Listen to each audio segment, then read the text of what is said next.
বাংলাদেশ ফাঁসিবাদ মুক্ত হয় নাই। ফাঁসিবাদের সংরক্ষী ইউনিয়ন বিএনপির সুযোগ্য সাধারণ সম্পাদক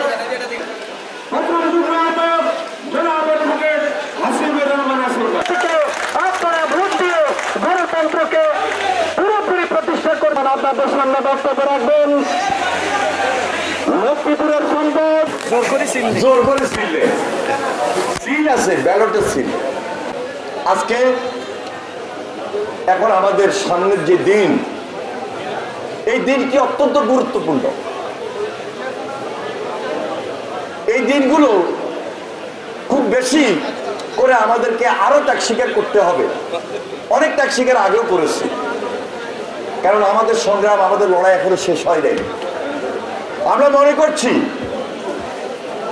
যে দেশ গড়তে হলে সবাইকে নিয়ে দেশ গড়তে হবে, কাঙ্ক্ষিত লক্ষ্যে পুষতে হলে সবাইকে নিয়ে ঐক্যবদ্ধ থেকেই করতে হবে।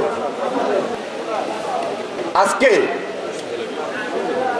একটা জিনিস খুব লক্ষণীয়, শাহবাগে নিয়মতান্ত্রিক আন্দোলন হতে পারত, যমুনায় নিয়মতান্ত্রিক আন্দোলন হতে পারত, কিন্তু সেই শাহবাগে যদি আজকে জাতীয় সঙ্গীত গাওয়ার ক্ষেত্রে বাধা আসে, বিএনপিকে কেউ কেউ ভুয়া ভুয়া বলে স্লোগান দিতে চায়, কেউ যদি বলে গোলাম আজমের বাংলায়, এই কথাগুলো আমাদের মনের মধ্যে দাগ কাটে।